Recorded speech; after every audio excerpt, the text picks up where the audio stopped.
महावन में रहस्यमय दृश्य देखा कि कुछ गोप बालक खेल रहे हैं। एक नवतमाल श्याम बालक श्री सनातन जी की ओर देखकर मुस्कुरा रहा है और मंद मंद मुस्कुराते हुए प्रेम भरी तिरछी चितवन से कटाक्ष कर रहा है। सनातन जी आकृष्ट हो गए। वो रूप माधुरी को हृदय लगाने के लिए दौड़ पड़े। जो सामने एक दिव्य लीला स्फुरित हुई, देखा कि बहुत से गोप सखाओं के साथ श्री लालजू महाराज खेल रहे हैं। बहुत ही सुंदर श्यामंग कांति है। मंद मंद मुस्कुराते हुए तिरछी चितवन से श्री सनातन जी की तरफ देख रहे हैं। विवश होकर भाग पड़े उनको हृदय से लगाने के लिए। जो ही नजदीक पहुंचकर हृदय लगाने की चेष्टा की तो अंतर्धान हो गए। आप भाव विभोर होकर विलाप करने लगे, क्रंदन करने लगे, अश्रुपात करने लगे। इतनी शिथिलता हुई कि थोड़ी देर के लिए नींद सी आई, एक झपकी सी आई। तो देखा वही श्यामल गोप बालक जो प्रगट में दिखाई दी थी लीला, वही स्वप्न में देखा।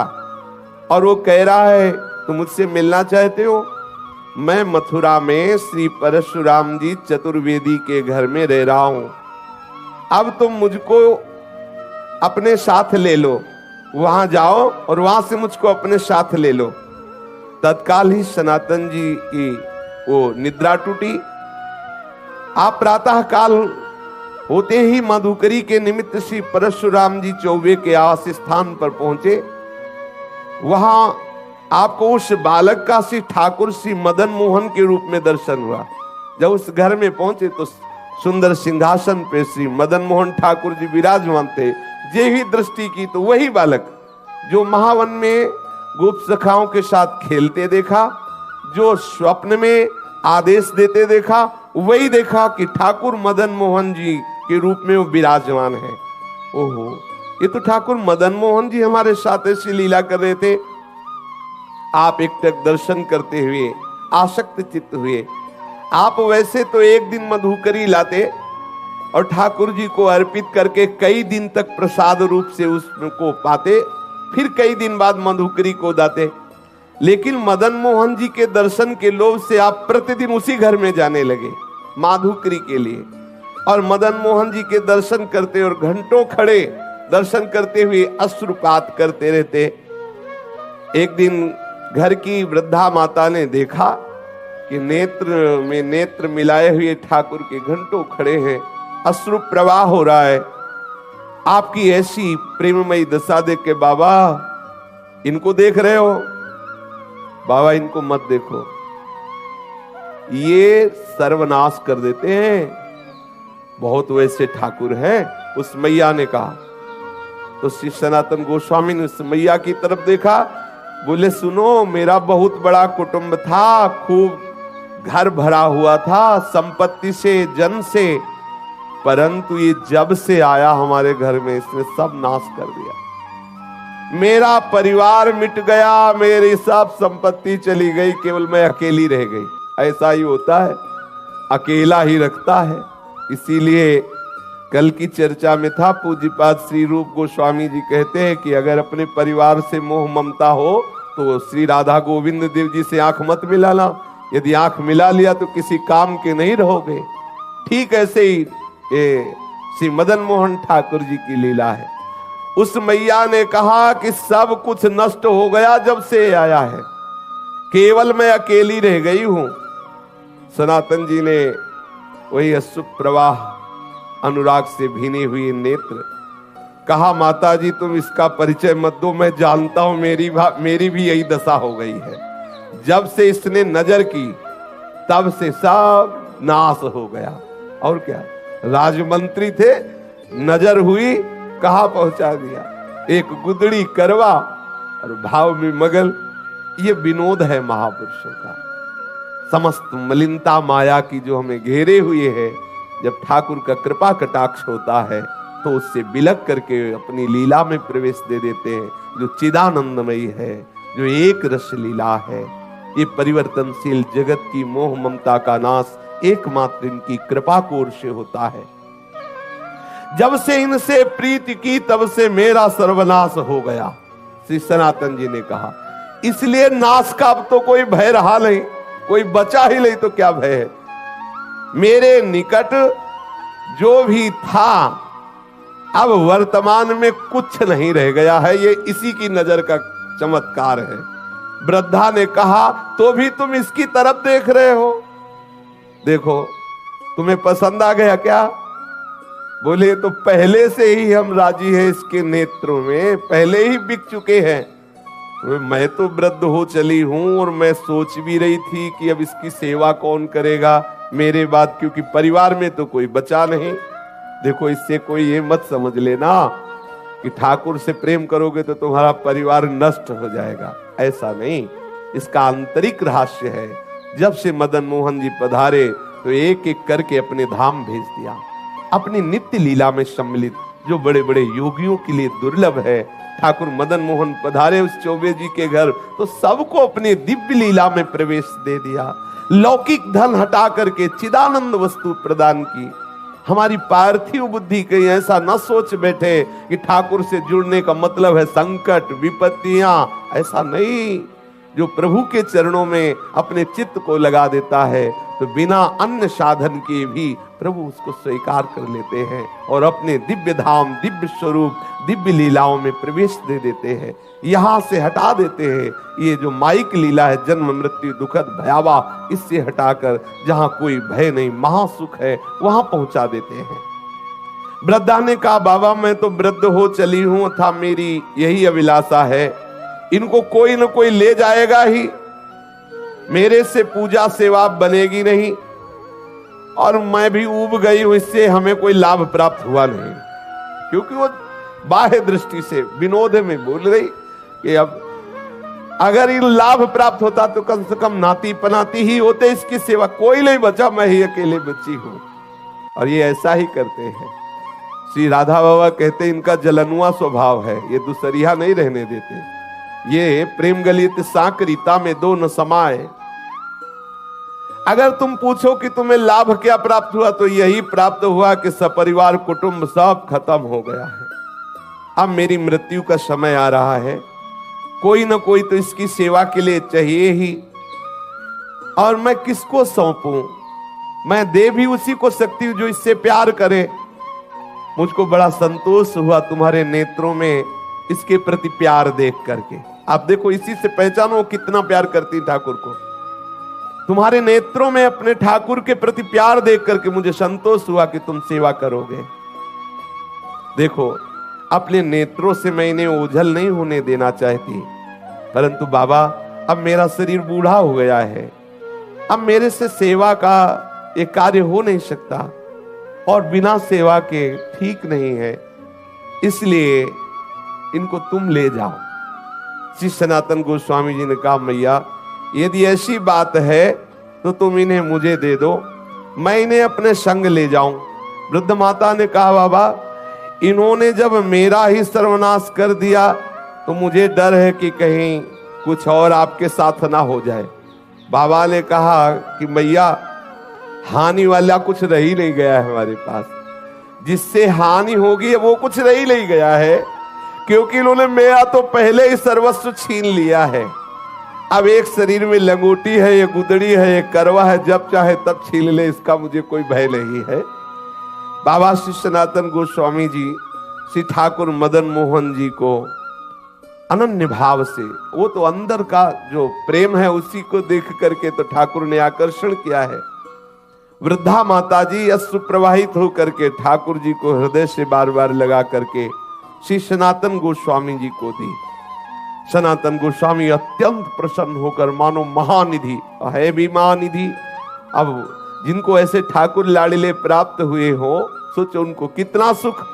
सनातन जी बहुत प्रसन्न मुद्रा में ठाकुर जी को हृदय से लगाकर श्रीधाम वृंदावन में ले आए और आदित्य टीला में श्री ठाकुर जी महाराज को विराजमान, ये जो लाल पत्थर का मंदिर है टीले पे, इसे आदित्य टीला कहते हैं। उनकी पर्ण कुटी वहीं थी, वहीं ठाकुर जी को विराजमान किया। सनातन जी की दिनचर्या में उदर पोषण के लिए माधुकरी वृत्ति ही थी। एक दिन ले आते, कई दिन प्रयोग करते, परंतु अब कुटिया में ठाकुर जी पधारे। अब श्री सनातन जी श्री ठाकुर जी के भोग के लिए आटा मांग के लाते और उपला बिन लेते और उसी आटे का गोला बनाकर उपला में पका लेते और ठाकुर जी को अर्पित करते और वही प्रसाद पाते।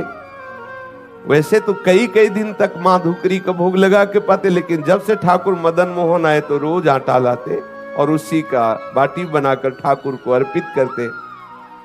ठाकुर जी को जब भोग अर्पित करते तो ठाकुर जी मुंह बनाते, क्योंकि चौबे जी के यहाँ मलाई रबड़ी पाले वाले प्रसिद्ध है, मथुरा के चौबे, वहां तो खूब सुंदर राजभोग चलता रहता है।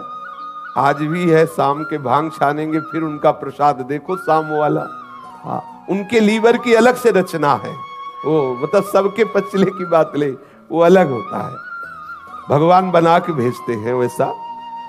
हमने तो सुना है, देखा तो है नहीं कि 2-2.5 किलो रबड़ी कोई ज्यादा नहीं है, ऐसा सुना है कि ऐसे हाँ ऐसा सुना है कि वो जब भांग छली होती ना 2-2.5 किलो ऐसा हमने सुना। तो ठाकुर जी रबड़ी छानने वाले, अभी यहाँ सूखी बाटी उसमें नमक भी नहीं, अब कुछ कह नहीं सकते लेकिन मुंह बुलाते ठाकुर जी, जो ही ऐसे बाटी रखते ठाकुर। एक दिन हिम्मत करके ठाकुर जी, देख लो ये प्रेम का बल, जैसे कोई बच्चा डरता है ना बड़ों से, ऐसे ठाकुर जी डरते थे श्री सनातन गोस्वामी से। थोड़ा डरते हुए कहा, बाबा ये सूखी बाटी गले से उतरती नहीं है, आप ये जली जली बाटी हमको भोग लगाते हो, हमारा उधर भी काम नहीं कर रहा हो, गले से सरकती नहीं है। अरे इतना नमक तो डाल दिया कर, इतना नमक डाल दिया कर। श्री मदन मोहन जी के मुख से सुनकर के सनातन जी मुस्कुराए और बोले, देखो हमें महाप्रभु ने आदेश किया है कि वृंदावन वैराग्य से रहना। अब मैं समझ गया कि आप मुझे फिर फंसाना चाहते हो, चटोरा स्वभाव है आपका, वैसे ही बाल्यपन से चटोरा स्वभाव। कभी यशोदा मैया के द्वारा दिए हुए माखन से तृप्त नहीं होते थे, जब तक 10-20 घरों से गोपियों के यहाँ जाकर के बाल लीला करके 10-20 घरों से नहीं पाते। तो हमें पहले से पता है आपके चटोरा स्वभाव है, और वैसे भी चौबे जी के यहाँ भोग लगता रहा, लेकिन ये बात समझ लो कि यहाँ ये व्यवस्था नहीं हो पाएगी। आज आप कह रहे हो कि थोड़ा सा नमक मांग के लाना, फिर कहोगे बाबा नमक तो हो गया, अगर थोड़ा घी में डुबो के तो गला सीज जाएगा, फिर कहोगे बाबा थोड़ा मीठा बूरा मिला दो, तो हम इसी चक्कर में कहां तक व्यवस्था करेंगे। कभी तुम घी कहोगे, कभी बूरा कहोगे, तो इसलिए महाराज मैं तो महाप्रभु की आज्ञा के अनुसार ही रहूंगा वैराग्य से। और आप ये जो मांगे रख रहे हो, ये मांग आप अपना चाहो तो पूर्ण कर लो, हमारी तरफ से व्यवस्था होने वाली नहीं है, मैं वैराग्य पूर्ण ही रहूंगा। श्री सनातन गोस्वामी जी से ऐसा ठाकुर जी ने उत्तर सुना, तो उन्होंने कहा तुम फिर मुझे आदेश देते हो कि मैं अपनी व्यवस्था कर लूं। ठाकुर जी ने हाँ बोले, आप व्यवस्था अपनी कर लो, हमें कोई परेशानी नहीं है। ठाकुर जी प्रसन्न हो गए, ठीक है आप वैराग्य से रहो, हम व्यवस्था कर लेते हैं। श्री सनातन गोस्वामी जी ने श्री ठाकुर मदन मोहन जी को कह दिया कि आप अपनी व्यवस्था कर लीजिए। तो उसी समय मुल्तान देशवासी कोई रामदास जी नाम के जो एक कपूर परिवार के विशाल नौका में विविध रत्नों और सैंधव नमक, काबुल के मेवा इत्यादि भरी हुई, वैसे पहले यमुना जी से ही व्यापार आदि के लिए नौका यात्रा के द्वारा आना जाना होता था। तो वो आगरा जा रहे थे, जिसमें मेवा भरी हुई थी, सेंधा नमक भी था और विविध प्रकार के रत्न भी थे। बहुत बड़ी नौका थी, जिसे नरवाहन जी के चरित्र में आता कि 600 सैनिक तो उस जैनी की नौका की व्यवस्था में थे और बहुत सा वो व्यापार की सामग्री लिए। तो मतलब कोई ऐसी नौका नहीं कि 10-5 लोग बैठे हों, ऐसे नहीं, विशाल नौकाएं और उसमें संपत्ति। जब ठाकुर जी से कहा आप अपनी व्यवस्था कर लो, तो यही नीचे ही यमुना जी बहती थी, जहां से आज परिक्रमा मार्ग है, क्योंकि यमुना जी के समीप ही आदित्य टीला, तो वो आज भी जो लाल पत्थर का मंदिर, तो जो परिक्रमा मार्ग है यमुना प्रवाह उस समय, क्योंकि ऐसा प्रसंग आता है कि वहां से घड़ा लेकर के सीधे यमुना जी में कूदा चोर, ऐसी कथा आती है। तो मतलब समीप ही यमुना जी थी, वहां ही आके नौका रुक गई। अब बहुत प्रयास किया, नौका वहां से चली ही नहीं। अब अनेक प्रयास करने पर जब हार गया, चलने की बात क्या, नौका हिली डुली भी नहीं, क्योंकि ठाकुर जी जजमान पटाना चाहते हैं। अब श्री रामदास जी कपूर परेशान हो गए, तो ठाकुर जी ही एक गोप वेश बालक का धारण करके गए और कहा, रे सुन, ये नौका ऐसे नहीं निकलेगी, अगर तुझे नौका निकालना है तो देखो वो संत भगवान बैठे उस वृक्ष के नीचे, सनातन गोस्वामी जी के लिए कहा, वहां जा दंडवत कर, कुछ मनौती मान तो नौका निकल जाएगी, हम तुमको पक्की सलाह देते हैं। अब वो श्री सना, और ये कौन बालक, वही है ठाकुर जी पटा रहे हैं, नाव रोका और भेज रहे हैं, पर बिना सनातन जी के। ये देखो इनका दुलार देखो, ठाकुर कितना अपने जनों को प्यार करते हैं। वैसे ये सबके साहब हैं, लेकिन जो इनकी दास्ता स्वीकार कर लेता है वो ठाकुर अपना साहब उसे बना लेता है। कैसा करुणा में है। नरसिंह मेहता जी के लिए देखो अपने को सेवक कहा, जब कभी आदेश हो स्वामी निसंकोच होकर आदेश करना, ये सेवक सदैव आपकी सेवा में तत्पर है। श्री द्वारिकाधीश जी ने ऐसा नरसिंह जी के लिए कहा। सबका साहब अपने सेवकों का सेवक बन जाता है, अपने सेवकों को साहब बना लेता है। जाकर के सनातन जी की शरण में उनसे अनुनय विनय करो, तुम्हारी नाव निकल जाएगी। रामदास कपूर तत्काल जिधर उस गोप बालक ने संकेत किया था वहां गए। श्री सनातन गोस्वामी जी बैठे हुए श्री प्रिया प्रीतम के चिंतन में डूबे हुए थे। उसने आकर साष्टांग प्रणाम किया, अश्रुपात करते हुए कहने लगा, मेरी रक्षा करो, मैं एक व्यापारी हूं, मेरी नाव फंस गई, मैंने हर उपाय करके देखा, ब्रजवासियों को बुलाकर निकालने की चेष्टा की, नहीं निकली, आप कृपा कर दो, मैं आपके पास आया हूं किसी ब्रजवासी के कहने पर। ध्यान किया सनातन गोस्वामी जी ने कि कौन ब्रजवासी ने भेजा, पता चला ठाकुर मदन मोहन ने। बोले समझ गए, अच्छा जजमान पटा लिया है। श्री रामदास जी ने जब सनातन जी से ऐसा कहा तो सनातन गोस्वामी जी ने कहा कि भैया वो बैठे पर्णकुटी में, वो जो बैठे ना, आप जाओ उनके सामने कुछ मनौती मानो, जाके उनके सामने मनौती मानोगे तो नाव निकल जाएगी, क्योंकि जान गए कि ठाकुर जी ने ऐसी लीला की। सनातन गोस्वामी ने कहा नाव तभी निकल सकती है जो पर्णकुटी में विराजमान ठाकुर जी है उनके सामने कुछ निवेदन करो जाके। श्री रामदास जी ठाकुर जी मदन मोहन के सामने गए, देखते ही आसक्त हो गए। इतना सुंदर रूप ठाकुर श्री मदन मोहन जी का, और जैसे कोई संकल्प करवा रहा हो, वो कोई चेष्टा नहीं करे, अंदर से आया नौका निकल जाए तो जितने रत्न जितनी मेवा में ये सब बिकने के बाद इससे मंदिर बनवा देंगे और आपके भोग राग की व्यवस्था कर देंगे। बस आए, सहज में नाव निकल गई, कोई धक्का भी ज्यादा नहीं लगाना पड़ा, क्योंकि रोका जिसलिए था इसीलिए रोका था। अब श्री रामदास कपूर जी सब सामान की बिक्री करके रत्न आदि को लेकर के आए और मदन मोहन जी का लाल पत्थर का जो मंदिर है उन्होंने निर्माण कराया और समुचित श्री मदन मोहन जी के राग भोग की व्यवस्था की। स्वयं ठाकुर जी ने अपने मंदिर को बनवा लिया और अपनी भोग व्यवस्था कर ली। सनातन जी सदैव अपने स्वरूप चिंतन में मगन रहते हैं, निरंतर श्री प्रिया प्रीतम के चिंतन में मगन रहते। एक श्री कृष्णदास जी ब्रह्मचारी नाम के इनके शरणागत हुए, जिनको उन्होंने मदन मोहन जी की सेवा पूजा कार्य में रखा, और आप तो सदैव लीला चिंतन में डूबे रहते। आज श्री मदन मोहन ठाकुर जी करौली राजस्थान में विराजमान है।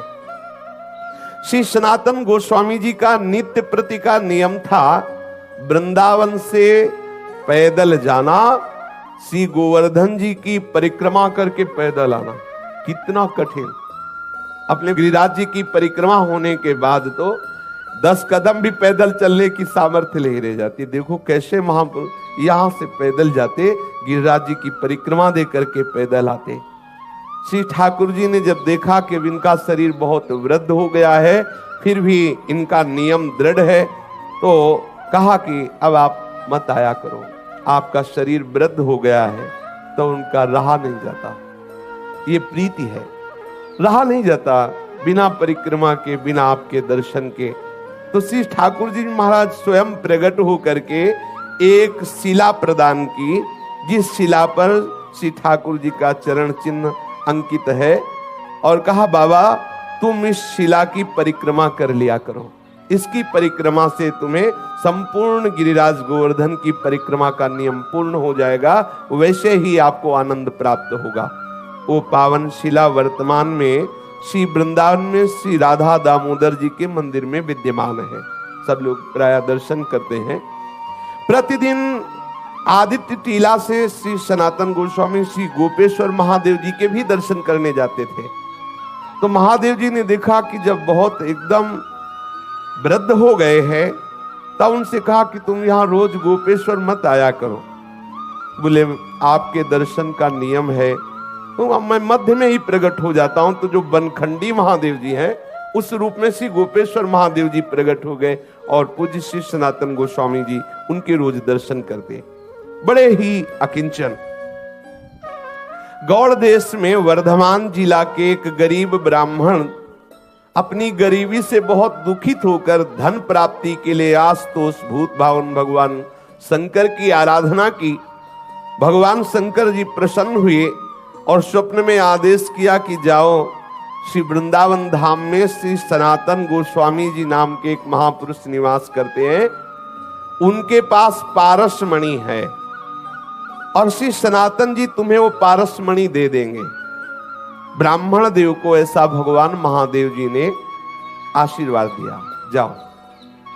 ब्राह्मण देव बड़े आनंद में मगन होकर श्री वृंदावन धाम आए, और यहां पता लगाया संतों से, पता चला श्री गोस्वामी श्री सनातन जी का।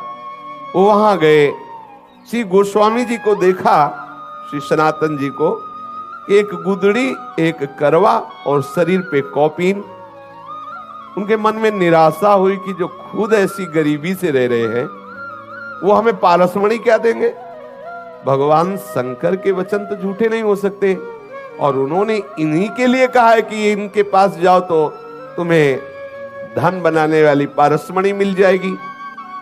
अगर इनके पास पारसमणि होती तो ये ऐसे कैसे, फटी पुरानी गुदड़ी, रज का करवा, एक लंगोटी लगी हुई। प्रणाम किया, बाबा मैं आपके पास आया हूं। सनातन जी ने कहा किस हेतु से आए हो। तो उन्होंने कहा कि मुझे भगवान शंकर ने भेजा है कि आपके पास पारसमणि है और आप मुझे प्रदान करें। सनातन जी ने कहा हाँ, मैंने कभी उसे छुआ तो है नहीं, पास तो है नहीं। यमुना स्नान करने जा रहा था तो एक दिन पैर से टकरा गई थी, तो वहीं उसे रेती से ढक दिया और पुनः यमुना स्नान किया, जिससे किसी दिन स्नान करके वापस आते समय दोबारा हमारे स्पर्श न हो जाए, नहीं तो मुझे पुनः स्नान करना पड़ेगा। श्री ठाकुर जी की सेवा पूजा में विलंब हो जाएगा। ब्राह्मण देव को लगा इतनी अशुद्ध होती पारसमणि कि स्नान करना पड़ता है। ब्राह्मण देवता ने कहा अच्छा आप मुझे बता दे चल के कि वो पारसमणि का है, दूर से बता दीजिए। ब्राह्मण देव को श्री सनातन गोस्वामी ले गए और बोले इसी जगह कहीं थी, आप बालू हटाइए। तो जे भी वहां बालू हटाई, थोड़ी देर में ही तो देखा चमकती हुई पारसमणि। ब्राह्मण को लगा मैं परीक्षा करके देखूं कि कोई चमकदार पत्थर है या पारसमणि है। तो एक लोहे की कील में स्पर्श किया, तत्काल वो स्वर्ण की हो गई। बड़ा मन प्रसन्न हुआ कि भगवान शंकर का वरदान साक्षात्कार हुआ। परंतु द्वितीय उसके विचार तत्काल आया, एक मन में तो प्रसन्नता हुई, तत्काल द्वितीय विचार आया कि ये कैसे संत हैं, इतनी कीमती वस्तु को इतनी दूर किए हुए, जिसके लिए मैं आनंदित हुआ उसके लिए इनके हृदय में ऐसी उपेक्षा। सनातन जी इस अमूल्य पारसमणि का त्याग क्यों किए हुए थे। और इतना त्याग कि शरीर से स्पर्श हो जाए तो यमुना स्नान करना पड़ेगा। मुझे लगता है कि इनको पता नहीं कि ये पारसमणि क्या होती है। ना अगर ये ऐसा जानते होते तो इसको ऐसे क्यों रेत में फेंके होते। और इसमें क्या दोष है जो इन्होंने स्नान करने की बात सोची। ब्राह्मण देव अपने मन की असमंजता में विचार किया कि इन्हीं से पूछे, तो पुनः लौट करके श्री सनातन जी को प्रणाम किया और कहा, महाराज मेरे हृदय में एक प्रश्न है कि इतनी कीमती मणि आप अपने समीप क्यों नहीं रखा, और इसके स्पर्श करने पर स्नान करना क्या पवित्रता इसमें है। ब्राह्मण को इस तरह बोलते हुए देख करके श्री सनातन गोस्वामी ने कहा कि बहुत दुर्गुण है इस पारसमणि में, न जाने कितनी मलिनताएं छुपी हुई हैं। क्योंकि जब धन बढ़ेगा, अहंकार बढ़ेगा, दोष बढ़ेंगे, भगवत चिंतन छूटेगा, बहुत प्रकार के दोष हैं। इसलिए इसका कहीं रजोगुण प्रभाव कहीं किसी भी तरह से हमारे भजन में विक्षेप न डाले, इसलिए इसको दूर रखते हैं। और ये हमारे लिए मणि पत्थर से बढ़कर कुछ नहीं है, क्योंकि हमारे पास जो मणि है उस मणि के सामने है ही क्या। तो तत्काल ब्राह्मण बोला, महाराज आपके पास कौन सी मणि है। बोले, इंद्रनील मणि श्याम मनोहर। आहा, श्री लाल बिहारी श्याम सुंदर रूपी मणि हमारे पास है, ये क्या। उसने तत्काल श्री सनातन गोस्वामी के चरणों में प्रणाम किया, महाराज फिर आप ऐसी अपवित्र मणि हमें क्यों देंगे, अब आप कृपा करो वही मणि दो जो आपके पास है। तब उन्होंने कहा कि इसे फेंको यमुना जी में और यमुना स्नान करके आओ, तुम अधिकारी हो, क्योंकि भगवान आशुतोष शिव की कृपा तुम्हारे ऊपर हुई। तुम्हें पारसमणि लेने के लिए नहीं भेजा, वो हमारे पास भेजा इसी इंद्रनील मणि श्याम मनोहर के लिए ही है। पर तुम्हें विश्वास हो जाए और तुम्हारी समझ में आ जाए कि पारसमणि को भी त्यागने की सामर्थ्य श्री श्याम सुंदर के चरण अनुरागियों में होती, इसलिए लीला कराई। जाओ स्नान करके आओ, इसे यमुना में फेंक दो। पारसमणि को फेंक दिया, स्नान करके आए। श्री पूज्य सनातन गोस्वामी जी ने उन्हें दीक्षा दी, उन्हें भगवत संबंध से युक्त किया और निरंतर वो वृंदावन धाम वास करके भगवत चिंतन करते हुए वो भगवत धाम को प्राप्त हुआ। विक्रम संवत 1615 सप्त गोस्वामी ग्रंथ के आधार पर विक्रम संवत 1611 आषाढ़ पूर्णिमा के दिन प्रातः काल श्री सनातन गोस्वामी पाद जी ने नित्य निकुंज लीला में